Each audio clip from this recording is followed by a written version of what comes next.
Bismillahirrahmanirrahim. Assalamualaikum warahmatullahi wabarakatuh.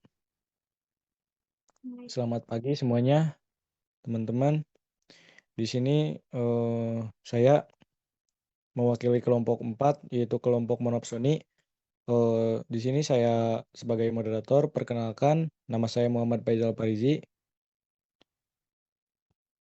dan NPM saya adalah 129. Boleh di slide-nya.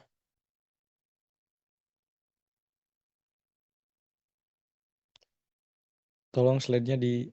Nah, eh, tidak hanya saya sendiri, di sini ada 3 orang rekan saya, yaitu ada Mutia Najwa Amalia dengan NPM 136, dan juga ada Muhammad Arif Fakri dengan NPM 151, dan juga ada Tiara Surya Merdiana dengan NPM 153.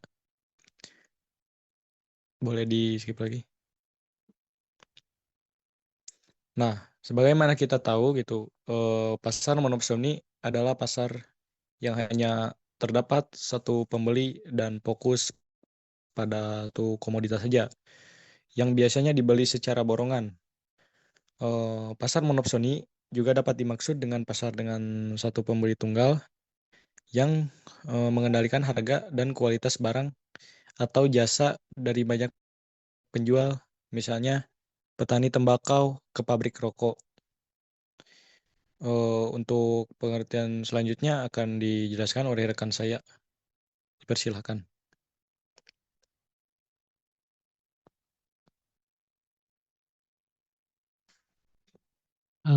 Baik, di sini saya akan jelaskan ciri-cirinya pasar monopsoni.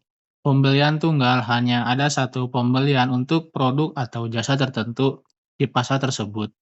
Terdapat banyak penjual yang menawarkan produk atau jasa yang sama.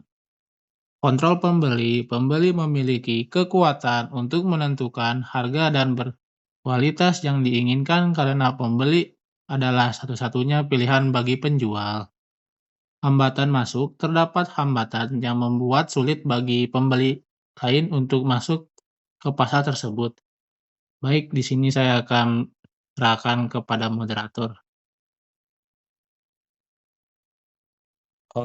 Baik, terima kasih untuk Arif Fakri telah menjelaskan ciri-ciri dari pasar monopsoni. Nah, untuk penjelasan selanjutnya, saya serahkan kepada rekan saya. Dipersilakan. Baik, terima kasih kepada moderator. Di sini saya akan menyampaikan mengenai faktor penyebab monopsoni. Nah, dari faktor-faktor ini terdapat 4 faktor, yaitu yang pertama, lokasi. Nah, lokasi yang sulit dijangkau membuat pasar untuk barang ini sulit dipasarkan. Lalu ada biaya terbatas. Nah, keterbatasan fasilitas misalnya seperti transportasi, biaya pemeliharaan, dan lain-lainnya. Lalu juga barang yang sama. Barang yang sama mampu membeli berpikiran 2 kali dan biasanya mencari harga yang lebih menguntungkan bagi mereka. Lalu ada kurangnya antusiasme. Nah, di mana kurangnya antusiasme ini menentukan hal yang menyebabkan sulit untuk dijual. Lalu selanjutnya ada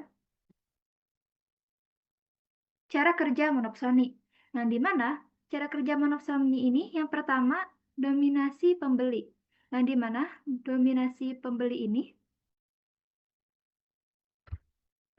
didominasikan oleh para pembeli, yaitu ada penentuan harga oleh pembeli, penjual pasrah, contoh di pasar tenaga kerja, contoh di pasar komoditas.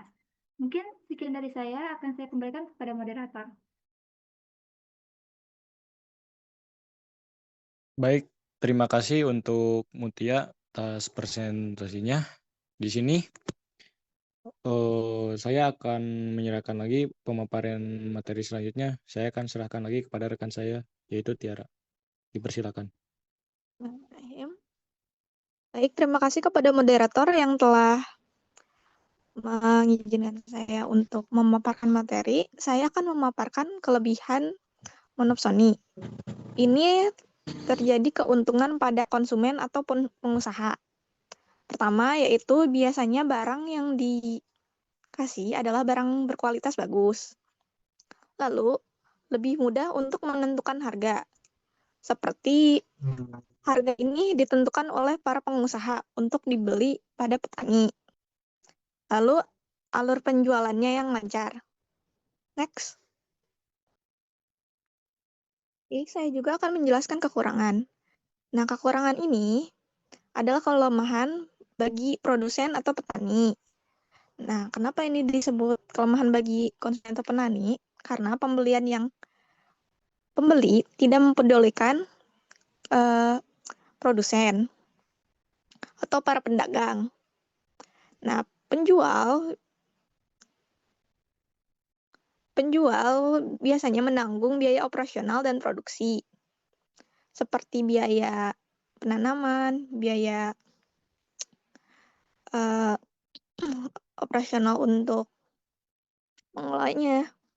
Lalu yang ketiga adalah tidak memberikan untung yang banyak. Banyak dari petani tidak mendapatkan untung yang banyak karena ditekan oleh pembeli atau si pengusaha ini. Kalau di petani itu disebutnya pengepul. Nah, banyak juga yang kurang minat samanya karena banknya sama. Dan biasanya dibelinya secara borongan gitu. Sekian, terima kasih dari saya. Saya kembalikan kepada moderator. Baik, terima kasih kepada Tiara atas pemaparan materinya. Di sini ada kesimpulan dari pasar monopsoni. Jadi pasar monopsoni itu merupakan pasar-pasar dengan satu pembeli tunggal yang mengendalikan harga dan kualitas barang atau jasa dari banyak penjual pasar monopsoni ini. Nah, memiliki ciri-ciri banyak penjual, pembeli tunggal, kontrol pembeli, dan hambatan masuknya barang dagang. Dengan adanya pengertian, ciri-ciri, contoh, kelebihan dan kekurangan dari pasar ini dapat memudahkan dalam membedakan antara pasar monopsoni dengan pasar yang lainnya. Nah, sebagaimana kita tahu, kehadiran monopsoni menyebabkan mekanisme pasar menjadi tidak efisien, karena harga yang terbentuk bukan merupakan hasil interaksi, permintaan, penawaran secara bebas, melainkan hasil dominasi pembeli. Akibatnya, produsen atau penjual seringkali memperoleh pendapatan lebih rendah, yang dapat menurunkan insentif mereka untuk meningkatkan kualitas produk gitu, maupun memperluas produksi dalam jangka panjang. Hal tersebut berdampak pada penurunan kesejahteraan produsen, terutama apabila mereka adalah petani kecil gitu, tenaga kerja atau pemasok yang bergantung pada satu pembeli besar. Selain itu, monopsoni juga berpotensi menimbulkan ketimpangan distribusi pendapatan, karena keuntungan lebih banyak terkonsentrasi pada pihak pembeli yang memiliki kekuatan pasar.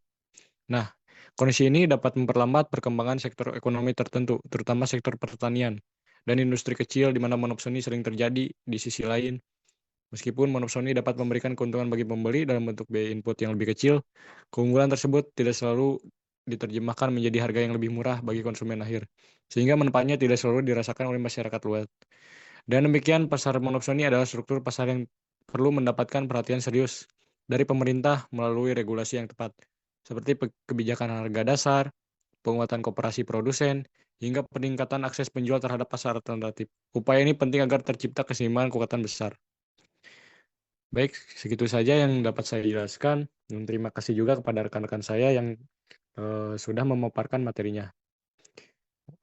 Terima kasih untuk semuanya. Mohon maaf bila ada kesalahan.